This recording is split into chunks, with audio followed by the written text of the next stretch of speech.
Hello, everybody, and welcome to today's CLE presentation. We are happy to have you joining us.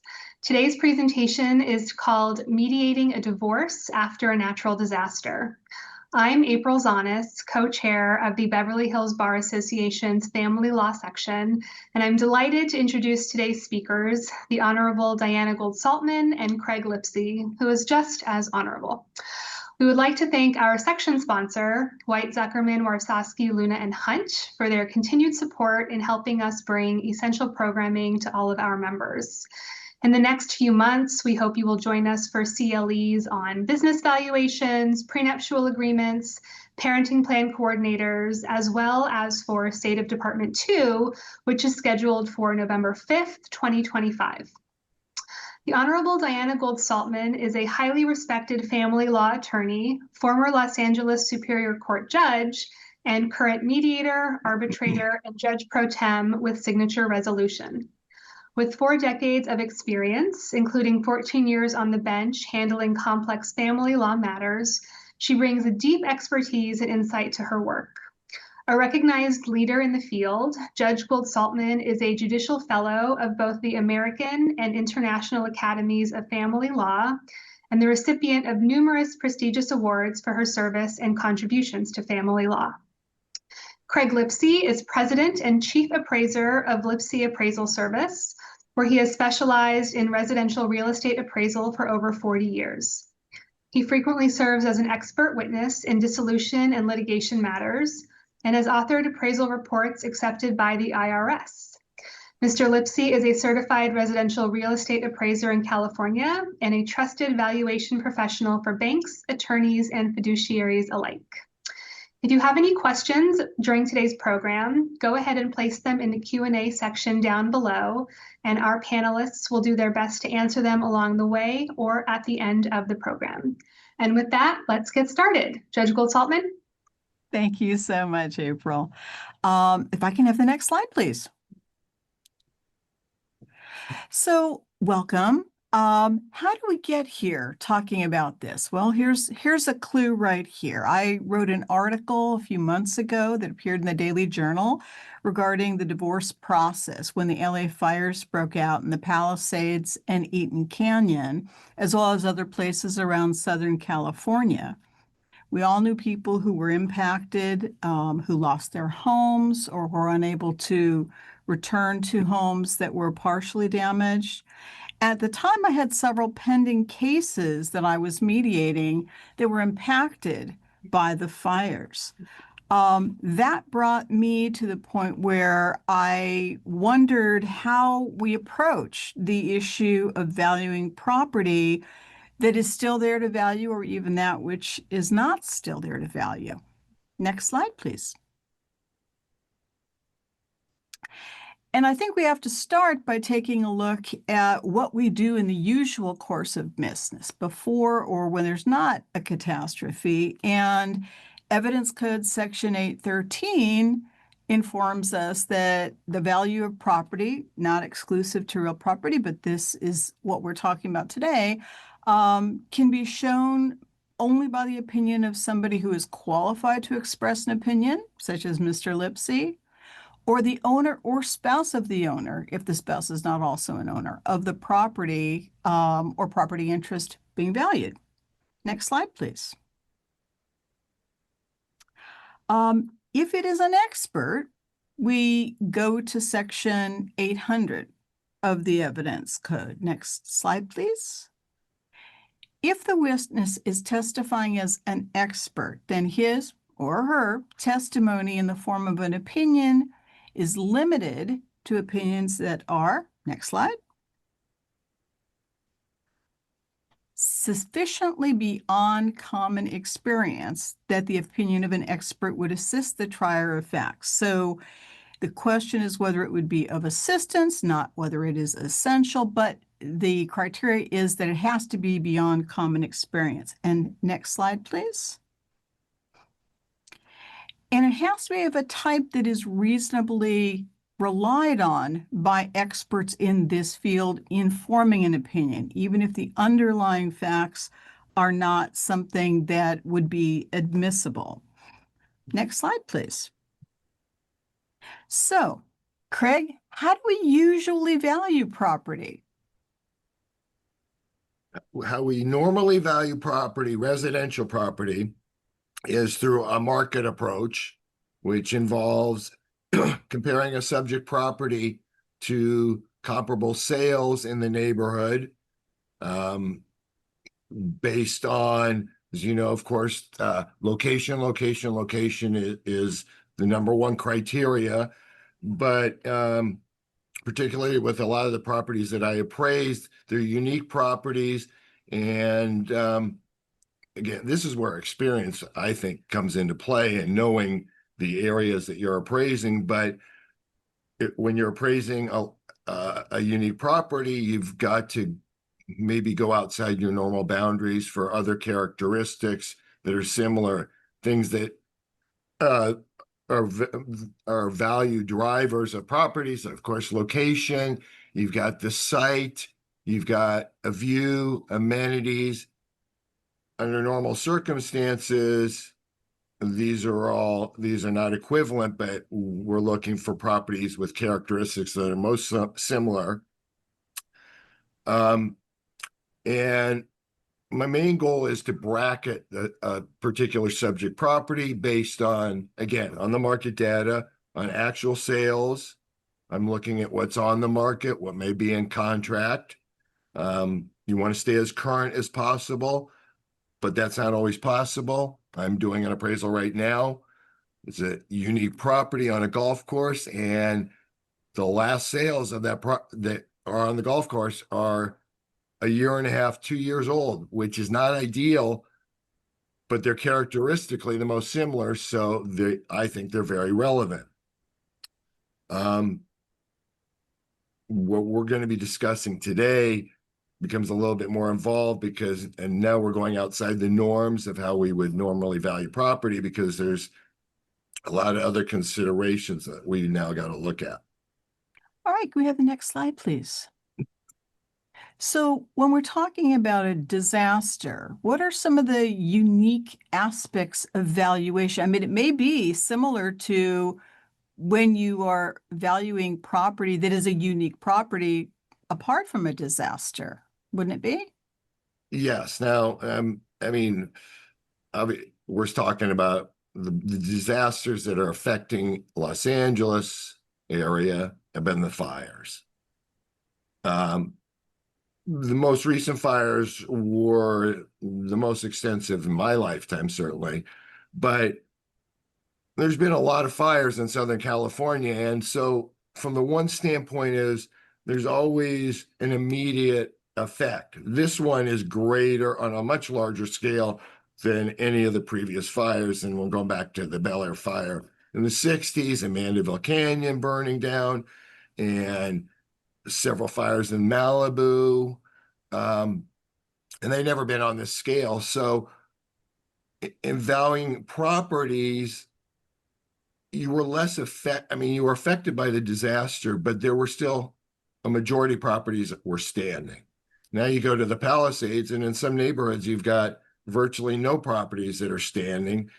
And so it's a whole different analysis that's complicated. And I've been doing a lot of appraisals for people in particular in the Palisades. I can't really speak so much about Altadena in that area because I really haven't done any appraisals, but I've done a bunch in the Palisades.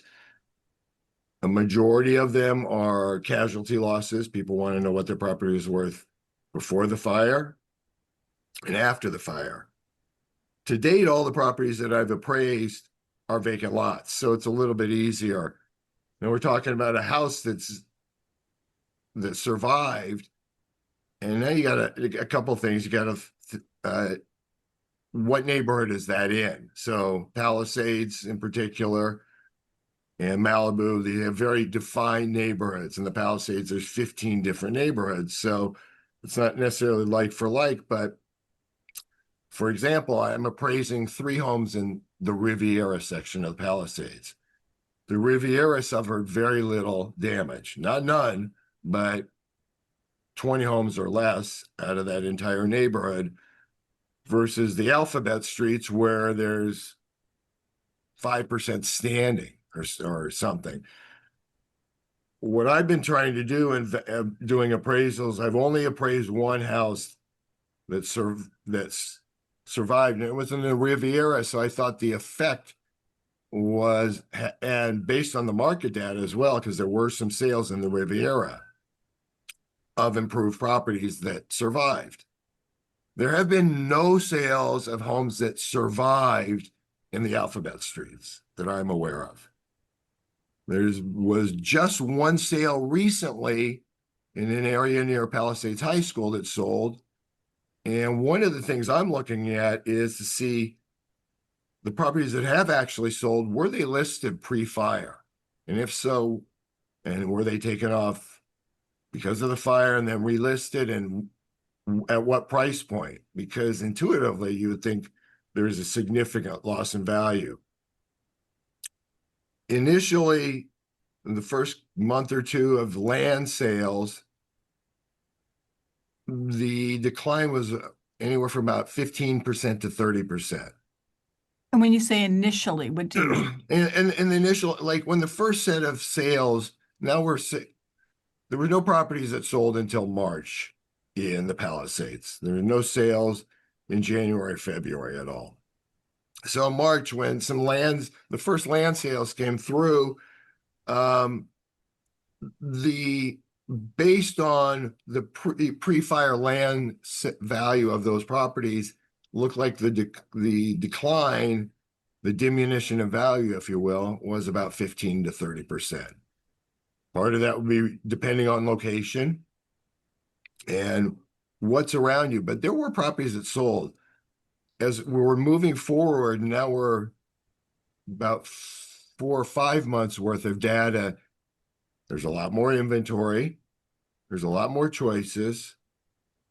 How people are looking at things also is different, because some people wanted to fast track. I mean, there's properties already being rebuilt, which I'm honestly shocked at, that there's construction while there's a lot of lots that have not been cleared to date.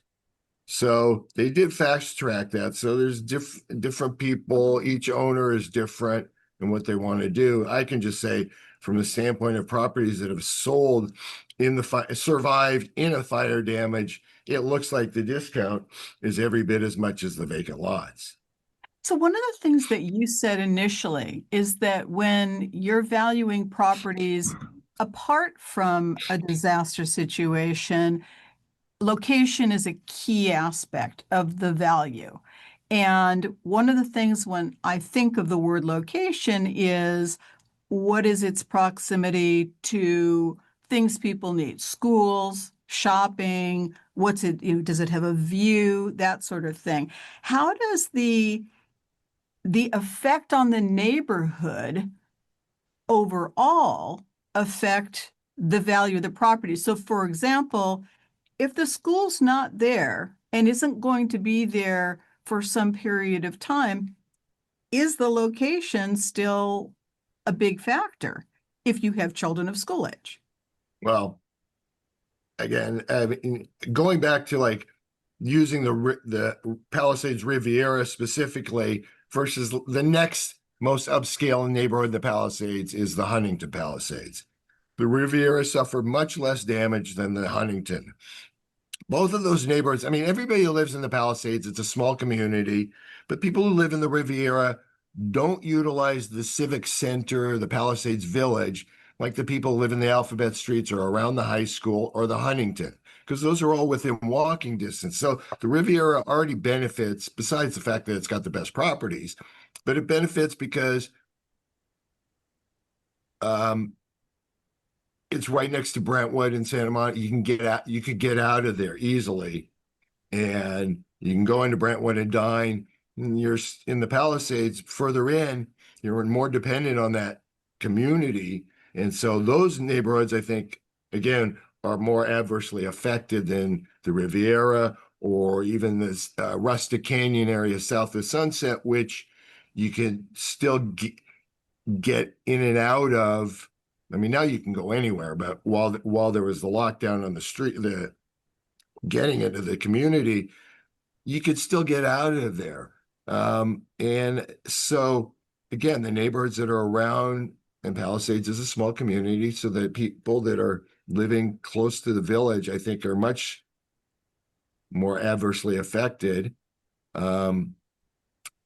You also got there's a whole nother thing, is just really the character of the neighborhoods and like the scale of the homes. So the Riviera's got much larger scale properties than the Alphabet Streets or some of the, so you got a little bit also different buyer pool in a sense.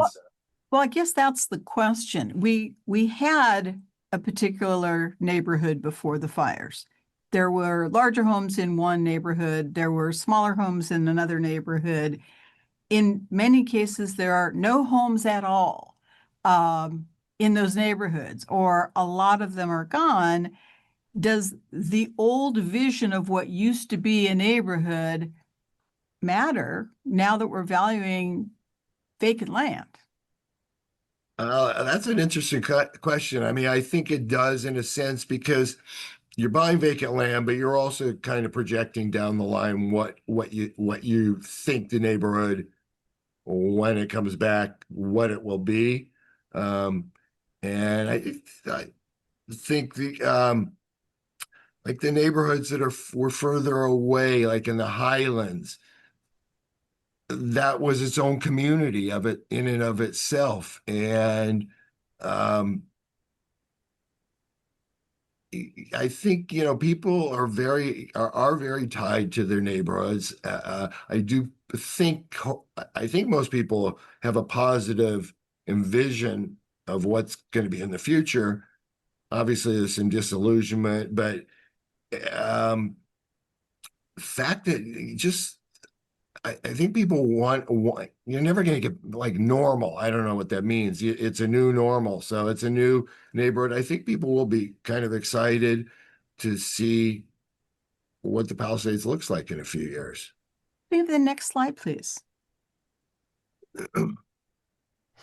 So when we're looking at properties, let's say properties more in the Malibu area in this case, and the property has survived, how, if in any way, have the disasters affected those properties? We've had a few isolated. I'm going to kind of focus in this case because there has not, the Malibu part that got burned. You lost a lot of beachfront homes up in starting from Topanga to Carbon Beach, and then it stopped.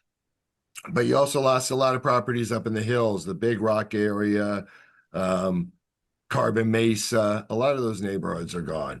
But interestingly enough, and there have been some land sales on La Costa Beach, and there was one to date on Carbon Beach, and they've all sold for $4.5 to $9 million. And pre-fire, you couldn't buy on that beach for a teardown would have been $6 or $7 million. So you can see, but there's a little bit of difference because beachfront Malibu homes, there's a real scarcity to start with. So people buying, I can see why people are want to be there. I think there's parts the old section where the homes were like kind of bootlegged and built on weird foundations in the Big Rock, Dog Beach, Topanga area. I don't know if this is true. I've heard maybe they'll be taken over by eminent domain, but a lot of those homes will never be rebuilt. But La Costa Beach is going to get rebuilt. Carbon Beach is getting rebuilt, the homes that were lost. But there has been one sale on Carbon Beach that survived. And I haven't really tracked it too greatly, but I know it sold a lot less than it would have if the neighborhood was intact. And you think that's because of the damage that was done by this fire? Yes. Now the other thing with Malibu is that you couldn't get to Malibu. There's this, half of Malibu, or not half, but from Santa Monica, you had no access, so there was no market. Nobody could show a property. No one was going to be looking at a property. Same in the Palisades, but like no, I thought in reality there might be some bump up in Malibu because Malibu again is a very tight knit community, so people who lived in Malibu want to stay in Malibu, and particularly the full timers, the people who it's their second, third, fourth home, not so much, but a lot of people live in Malibu full time and they're not the celebrities and the ultra wealthy. And I think there's demand, but it didn't. I thought homes that were move-in condition would be kind of bought up, and I think the lack of accessibility hampered Malibu for longer than even the Palisades in a way. So from a judicial perspective, we're asked to do three things with real property. We're asked certainly to determine what the value of the property is, and we use experts or we use other things to give us the evidence that will allow us to do that. But we're also looking at characterization, whether it's community, separate, some of both, as well as allocation. And I think it's worth addressing that for a second. So when I'm deciding who's ultimately going to get a property, because we're talking about this in the context of a dissolution, some of the things that will affect my determination if both parties want the property. If neither of them do, and it's just going to be sold, that's a much easier decision. But if both of them do, and I have to weigh the factors that are to be considered, I'm looking at, are there special aspects of the location of the property that make it more likely that it is more useful or more valuable or should be allocated to one party or another. And if there's been a disaster, I'm looking at whether those factors changed. So for example, if I have a stay-at-home parent with small children who are attending a nearby school and the school is no longer there and isn't anticipated to be rebuilt for a significant period of time, does allocating the house to the stay-at-home parent continue to make sense? On the other hand, I'm also looking at things like proximity to work of the parties if it's close for one and not close for the other. In one case I had, the parties were looking to have a buyout of the property, but after the fires and their property stood and was not damaged, they were considering whether or not the property could be leased out and become an income-producing property, which then affects the need for spousal support in many cases. I'm also looking at, in this case, on a maybe short-term, maybe long-term basis, the psychological impact on the parties or the children of any potential allocation or sale, assuming the property is sellable. And one other aspect of that is it insurable? Has insurance played a factor? The ability to reinsure played a factor in the valuing of the properties, Craig? Well, it no doubt has impacted the market and how people are going to project going forward. Can they even get insurance? It's doubly difficult now. I will say insurance has been somewhat of an impediment over the last several years in the LA area, particularly properties north of Sunset, whether they're in the Palisades or Beverly Hills or Bel Air or Hollywood Hills. Insurance became, it's become prohibitive in some cases. I know that it's affected deals. How it, from a quantifying it is a little bit difficult. The one way you could do it would be if a property went into escrow at a certain price, the deal fell through. The reason was because the buyer couldn't get insurance or it was too expensive. and backed out. Property comes back on the market and it sells. And if it sells at a discount, yeah, you're going to want to maybe ask the broker, how did that impact it? But there's a likelihood that insurance, first you got property insurance, now you got the fire factor, which is a psychological thing too. And, again, it's hard to quantify. I think things like this just make me not be as bullish on a value depending on the particular area. And going back to the Palisades, some of the neighborhoods that have really lost quite a few homes. I think a lot of those were south of Sunset, and they probably weren't impacted by what was north in terms of the insurance. Yeah, I'm on a Zoom. Oh, you can lock. Sorry. Yeah, thank you. Excuse me. Sorry. But now those properties are going to have fire insurance, and I'm sure it's going to be very prohibitive, and that's going to be part of who's going to come back. I mean, Right, I think it's something that is going to be part of your whole puzzle. and it is a puzzle. I mean, honestly, when I look at what factors not to consider, of course, putting on my judgy hat, I'm going to consider any relevant factor that is not speculative. But it sounds like there's a lot of aspects of what we're talking about here that are considerably speculative. I think they are. An appraiser likes to rely on data. We like to have something that we can grab a hold of and analyze it. And whether we're right or wrong, at least we have something we can hold our hat to. Appraising a property in the Palisades right now is extremely difficult because, as I mentioned at the beginning, you want to use current data. I just appraised the property out there. I had no choice. I did have 2 sales from post fire, so I could kind of look at those and on their surface and see.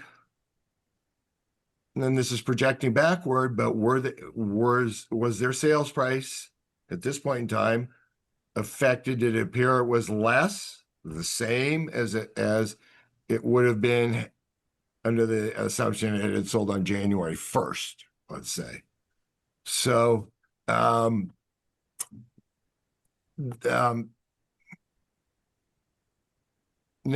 we're projecting because again, you can't price trend anything because there's no sales. So this is why I'm looking at land and how a lot has been affected and then trying to translate it back to a house because there's not enough data to trend the improved properties that survived. Again, do we ever look at disasters elsewhere to analogize that? So, for example, the Paradise Fire up in Northern California and what happened there. Do we ever look at that and see how over time it affected the sales there to see if we can reasonably project what is likely to happen here? I mean, I have done some internet searches and tried to glean some information. The thing is that, like, particularly if you look at Paradise, it's a very remote location. It's a whole different market. It's a whole different price point. And you can probably be rest assured that most people were underinsured there, would be my guess.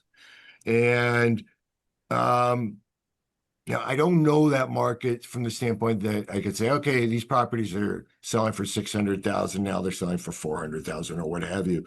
I know some things anecdotally. It's you could. I mean, that's part of the research. You got to crunch the numbers really, and it's a lot of research and relying on other parties. Locally here, I can do that more on my own and kind of trend to the extent that I've got data. But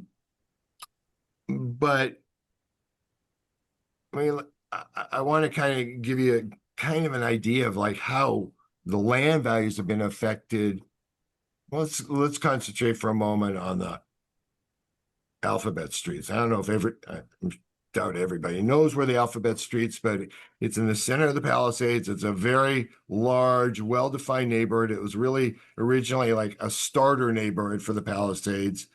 It's right next to the shopping area and the Caruso Center that was redeveloped, so it became a very desirable area.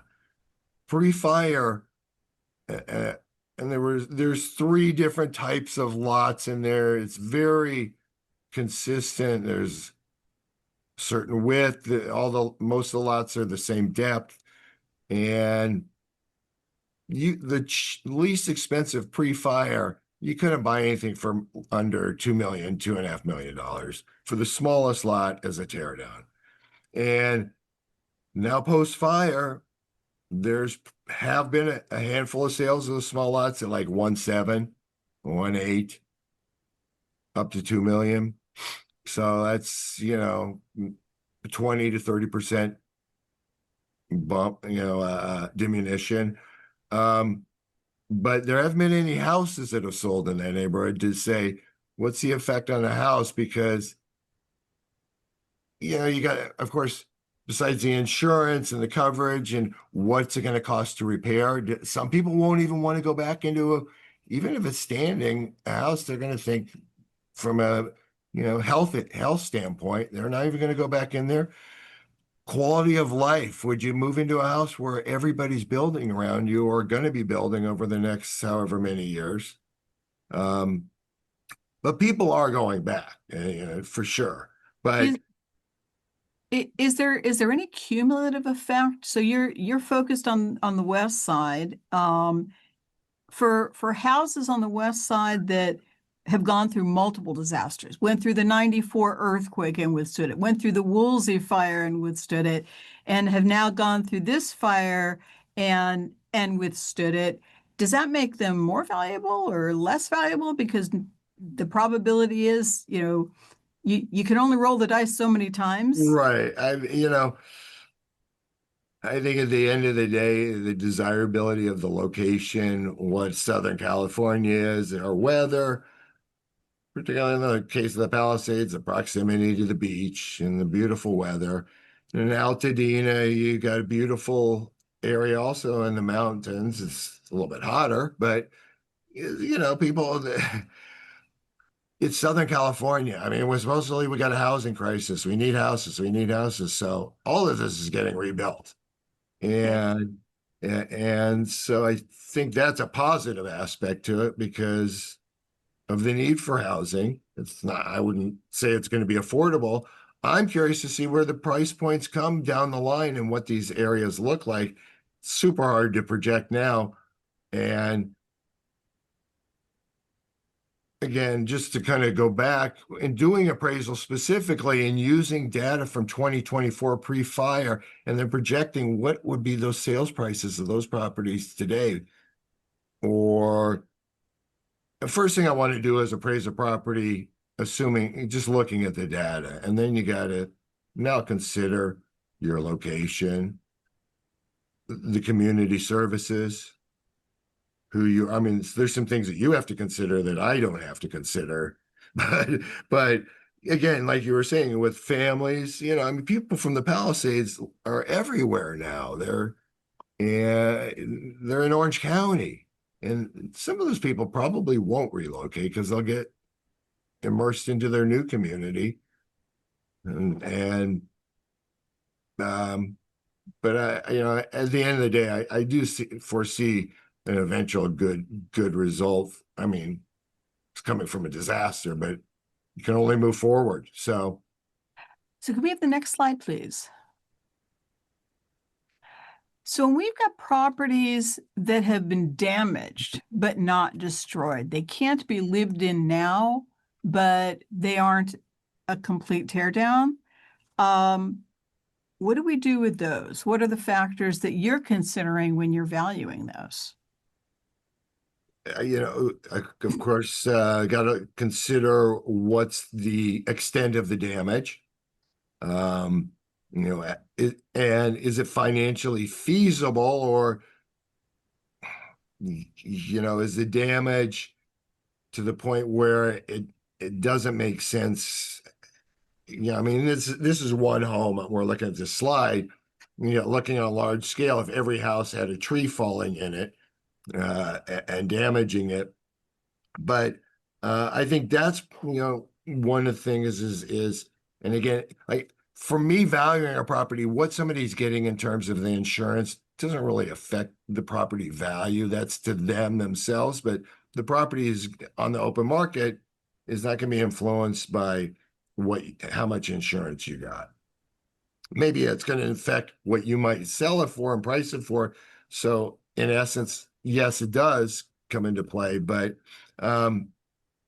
yeah, I largely would really look at, what, again, you're looking at a house that survived in the alphabet streets is going to be surrounded by 95% of the neighborhoods going to be a construction site over the next several years.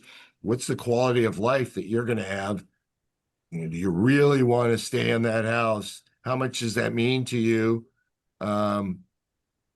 And I think a lot of it is, of course, the house itself, but it's going to be the neighborhood. How much do you want to come back to that neighborhood? That's not going to be the same that it was, but you're tied to it. That seems to be what I'm hearing with regard to people returning to Altadena area, that it was a very close-knit community, that there had been longevity there. People had passed down their houses Sure. from generations. Many of them didn't have mortgages. They'd long ago been paid off, and multiple generations had received the houses. And while they may have had insurance, they didn't have insurance that one might have if one had a mortgage and one's bank required a certain amount of insurance for that property. And so the time necessary to repair it, in addition to the funds necessary to repair the properties, seems to me to be a significant factor when there is property that's been damaged. Is there any effect that you've heard with regard to people being reticent to return to the neighborhood based on the environmental safety of where they would be returning? Yes, I have. Smaller percentage. I mean, I can't again tell you how many people, but I've definitely heard people who I had a client whose mother's house survived, and the woman's 90 years old, I believe, and the daughter doesn't want her to go back, and her number one reason was the environmental aspect of it. She didn't think it was safe for her mother, and in general, she didn't. And let's face it, I mean, it's really kind of unknown. I don't know what kind of studies they've done. They cleared that land pretty quick. We're making a lot of assumptions, but like in the Palisades, they're not rebuilding the whole infrastructure. They're not putting everything underground. There's still going to be above ground utility poles. And Why? Why is that? Is that state of the art? I don't know the answer to that. I mean, I'm surprised, but I'm telling you, there's power poles. They're not going to tear them all down, because if they were going to, they would have done it already before somebody already started rebuilding. So Okay. I don't know. I'm very surprised, and that's why this rebuild process begun a lot quicker than I thought. It would take a year, and I really thought they were going to like rebuild the infrastructure of the Palisades. And I mean, maybe isolated areas, but if you drive through there, they're not taking down those poles, and they're being used, and they're doing a lot of work to the pipes on Sunset Boulevard. I'm sure they're doing some other electrical considerations, but I think those things are going to still be there. And so, Wow. I think that, can have an adverse effect on some people coming back also, because we saw what happened. All right. Can I have the next slide, please? So let's talk about the vacant land that you're now being asked to look at. How do you assess when the entire neighborhood is gone? I right after Hurricane Katrina, I did a tour of the Ninth Ward of New Orleans to see what was left, and what struck me was really interesting. There, it looked like this. There was nothing for miles except where the water had taken the remains of houses in the Ninth Ward. But very nearby was a set of tract homes, and the tract homes were, stucco and wood and looked much more like, Orange County or the San Fernando Valley circa 1968, but they were vacant. There was nobody for miles and miles in these tract homes, which were still standing, and you could see a water level that was above the first floor. They were just no longer habitable, except for the occasional, FEMA trailer in a front yard. How do you even begin to assess something like that? It's interesting because going back to my client, and now I'm thinking her mom lived out in this area, Sunset Mesa, which is technically Malibu. It's really right next to the Palisades. And I said, because her mom hasn't gone back. And I said, are people living there? And she said, yes. And I remember when I first got into the Palisades and nobody was living there, but a lot of people, I don't know a lot, but definitely people are living in the midst of all this disaster. There are, if they didn't suffer damage aside from smoke, people have reoccupied their homes because the alternative is so difficult, and if you're, and so in a sense, I'm a little surprised because again, you'd think if 80-90% of if the surrounding terrain is a vacant lot and you're still intact, but there are hardy folks who will just hunker down and they'll live with it. But I think, particularly older people, and the Palisades had a lot of older residents. So I think a lot of, those people will definitely think twice about it from an environmental aspect. And if you're old, and it's going to take you, depending on how quickly you can rebuild and how quickly you can get permitted, and they're trying to expedite permitting and make it easier. But I mean, it's been 6 months, but it's still such a shocking event to happen. I think, first of all, it takes a long time for a lot of people just to even figure out, what am I doing? And some people are just getting into temporary housing and leasing for a few months, and now that it's 6 months, and they may have to reconsider, where they're going to up and move. One of the things, and this is a little off track, but one of the aspects of this fire that did was it positively influenced some surrounding neighborhoods, because people couldn't live in the Palisades, but didn't go far. And so it's really been an interesting study in a particular area of Santa Monica, where this is a neighborhood that was positively affected by the fires because people wanted move-in ready, turnkey. Nobody's buying a fixer right now because they're building a new home. They got to rebuild the house. So they're looking for something they can move into, and whatever their time frame was, whether it was 1 to 3 years, 3 to 5 years, what have you. So some real premiums were being paid. Seems to have softened a little bit in that aspect, but not. I mean, not to be morbid, but I mean that did positively influence Santa Monica in particular, and isolated parts of other communities, whether it was Cheviot Hills or Venice or Mar Vista. And are these for purchases or for rental? A little of both. I mean, I know people that purchase homes, and again, part of it is I think because of the community aspect of Palisades and going to the schools. And so they wanted to go somewhere that was local, where they had a good school that was, somewhat known to them, just in general.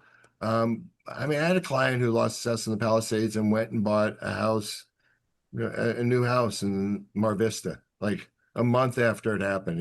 He was one of the first people I was involved with that got in, and thought he was paying a little bit a premium, but after him, there were so many more that came that it looked like he got a fair deal. I have to imagine that there were not a ton of architects and contractors and builders sitting around waiting for the phone to ring prior to this fire. Are there enough people to rebuild within the time frame that people are looking at? You said you've already seen some people have already started reconstruction. I mean, that's a big concern, and that is a big question. Are there enough architects? Are there enough builders? What about the materials? If all of a sudden 1,000 homes are being built, the price of concrete. And that's going to affect also someone whose house survived and the cost to fix it up, or somebody who's just wants to do a remodel and they're competing with a scarcity of materials and or labor. Interesting thing about the Palisades, I know a couple of guys, I just read this article, they're a land use company, and they have reached out to like 40 architects and noted architects from Marmo Radsner to Michael Kovac, who are designing homes in various motifs, from a Cape Cod to a mid-century. But they're harking back. They're calling it case study 2.0. So they're referencing those 40s and 50s case study homes in the mid-century aspect, and which I think is great. But what it will allow them to do is, I guess, they will kind of be approved plans, so that if you say, I want number 28, you can fast track, as opposed to trying to hire an architect and start from scratch. You got a leg up if and a lot of people, when they're buying new houses, they want a formula. So I'm presuming that these will be designed with a formula of the center hall. What appeals to the Palisades? But I don't think we'll see a lot of English style houses. But I think we're going to see some modern interpretations. But I think the effort is great, because it will hopefully fast track for some people. Who knows what the city, they're trying to do some things. One of the things I feel, all of us, we're not making it up on the fly, but we're all learning as we go along, and things change. And from an appraisal standpoint, again, I have more data, which makes it a little bit not easier, but at least gives you more of a guidance. And again, we're in a post-fire environment, so that's the valuation we're talking about now for family law. It's not, you're not doing a casualty loss and you want to know what it was worth January 6th or January 1st. We're looking at what's it worth on July 24th, taking into consideration everything we know. Have the next slide, please. So Craig, you said we're in a post-fire environment. Are we not also in a pre-fire environment? And is that not something that we've got to consider? I mean, yes, we are. I guess we always are. I think people are gonna. Yes, we are, and that will kind of tie to the insurance aspect and the fire aspect, and and again, and people will consider.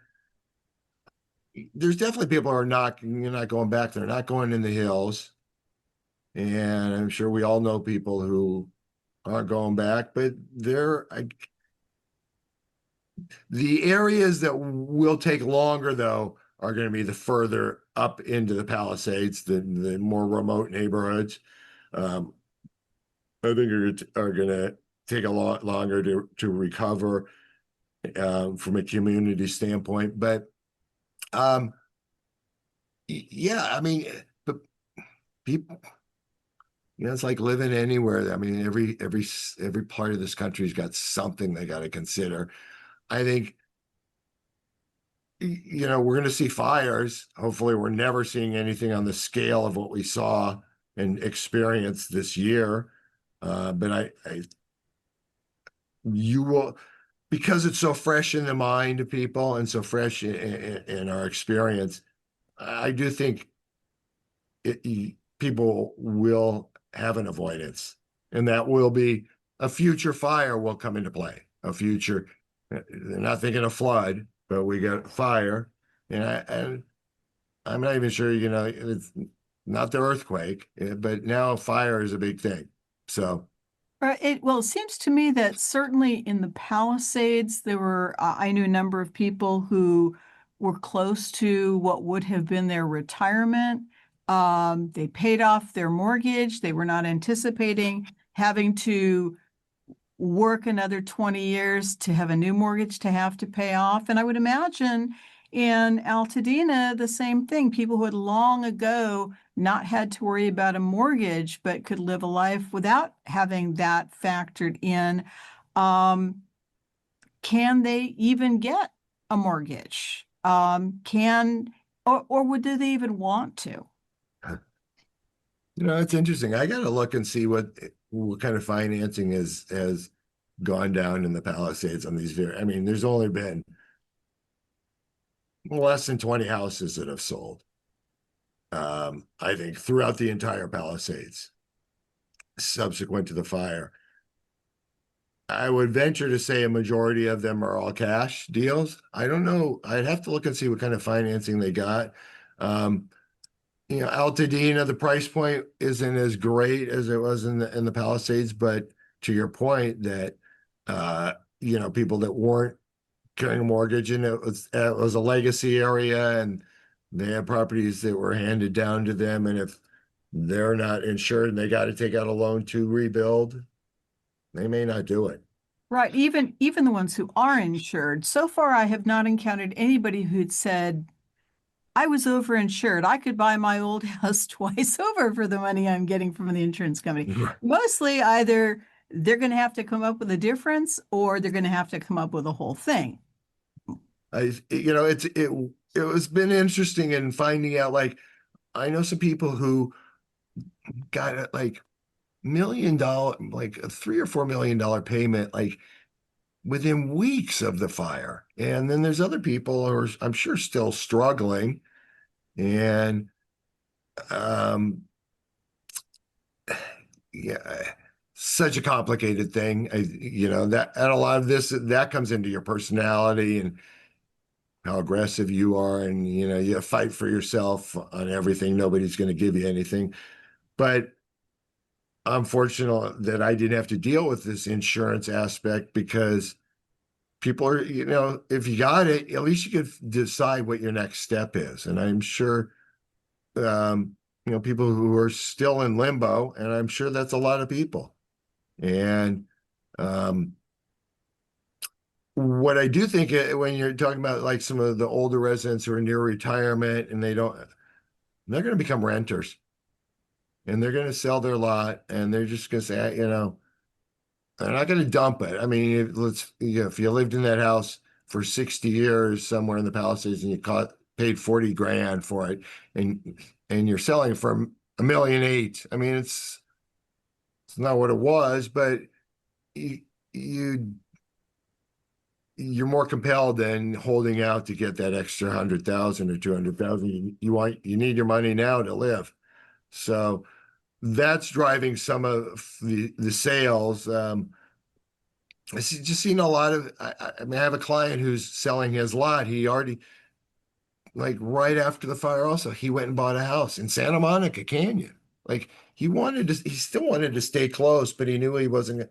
And his intention initially, when he bought his house in 2023 and he lived in the Palisades, was he was an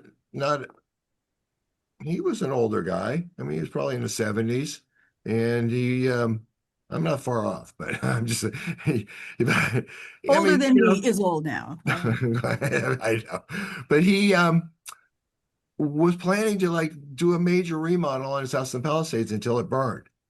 And now he's got his lot for sale and he overpriced it to begin with, but within like 3 weeks, he reduced it $1 million. See, and you raise an issue. This I think brings up the issue, but you've mentioned it a few times, and I think I have as well, is I don't think we can overstate the psychological impact of having gone through a fire, whether Eaton Canyon or the Palisades or elsewhere. I think it's quite different if your house burns down and your house is the only house that burned down. You have neighbors, you have friends, you have family who are there to support you.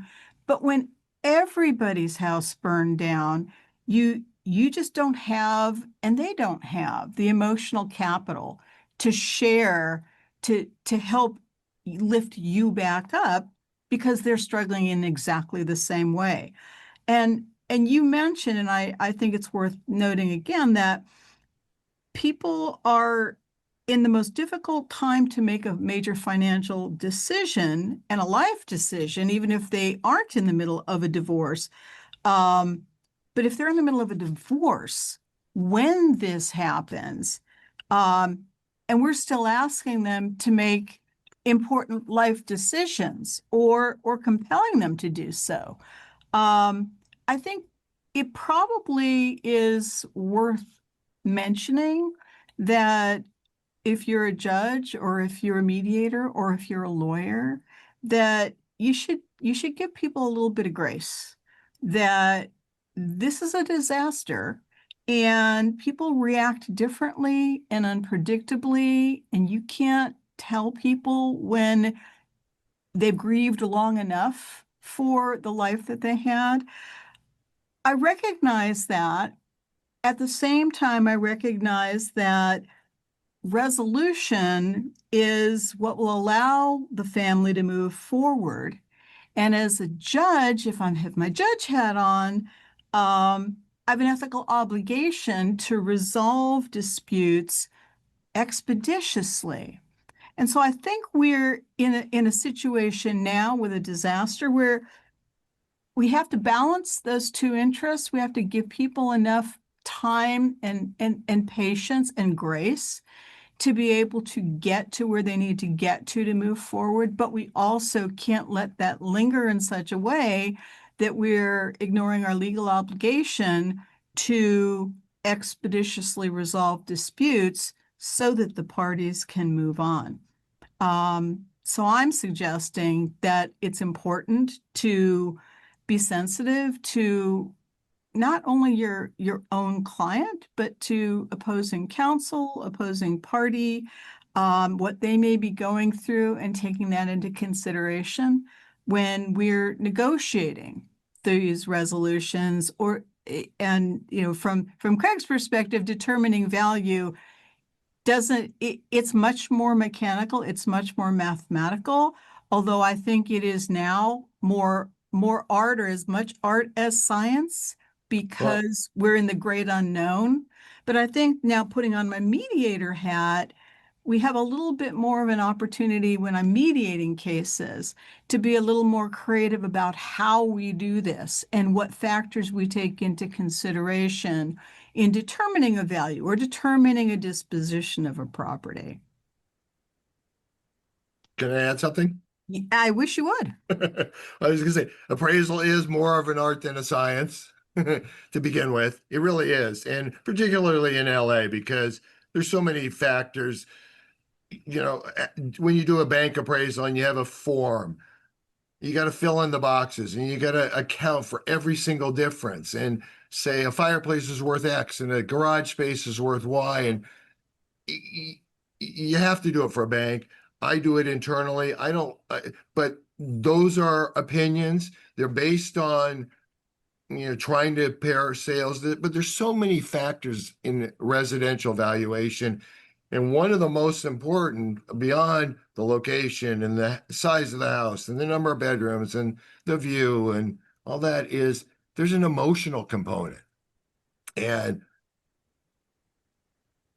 as an example, there was a property that sold post-fire in Cheviot Hills. Property was listed for $2,995,000 and sold for $6 million. Whew. Okay, and it sold to somebody who lost their house in the Palisades, and this house looked like their house. Wow. There's no way, except to these people, was that property a $6 million property. Right. I don't know what it was, but maybe it was 3 million, maybe it was 3.5, but it wasn't 6. Except, and that's an emotional component, but that's an extreme. But residential, someone walks in the house, there's something that moves them above and beyond how many bedrooms. It's the feel of it, and Yeah.